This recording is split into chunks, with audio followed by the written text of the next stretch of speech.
Our next factor of production and market that we need to take a look at deals with physical capital, which includes all manufactured products that are used to produce goods and services.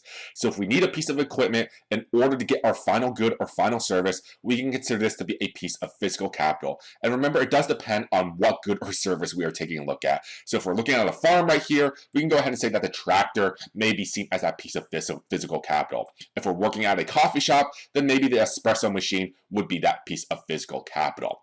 And the big question under physical capital is to see exactly how much physical capital the firm or corporation should be investing in. So once again, it's going to be another type of optimization or maximization problem.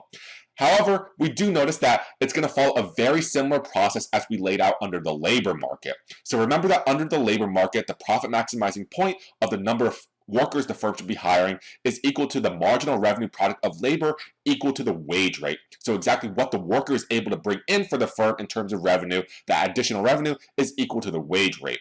And the firm is going to do the same exact sort of processes with physical capital, where a firm invests by purchasing physical capital, which entails comparing marginal benefits and marginal costs. So where the marginal benefit equals the marginal cost is exactly the optimum point for the firm under the physical capital market.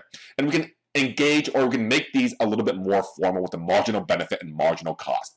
The marginal benefit is something known as the marginal revenue product of capital. So here in economics, we denote capital, physical capital, with a K.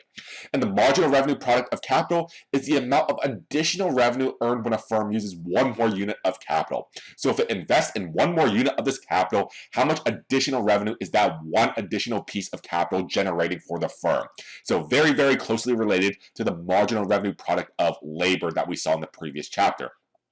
And this MRPK, firms are going to continue to keep on investing until the MRPK is equal to the marginal cost, which is the cost of capital.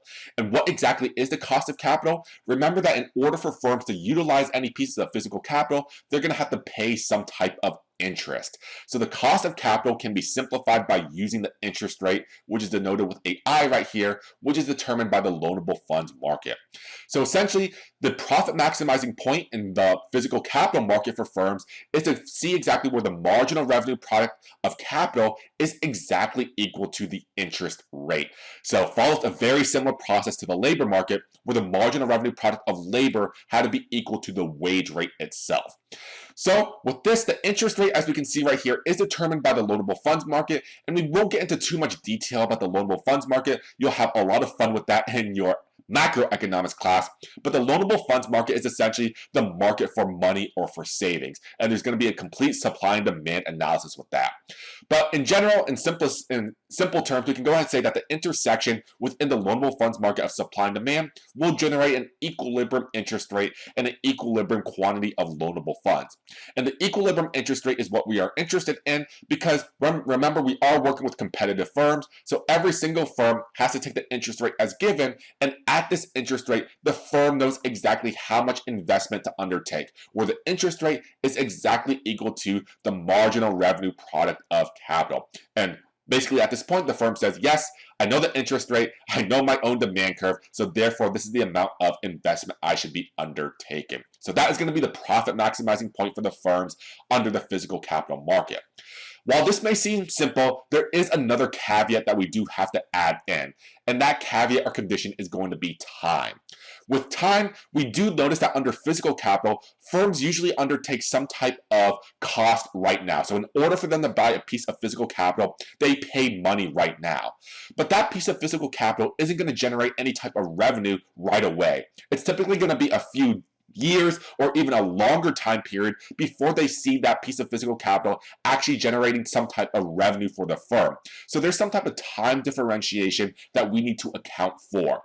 And that's exactly where a lot of time value of money problems do come in. So just a little bit of finance, and that is something that we will have to take a closer look at. There's a lot of formulas involved with the time value of money.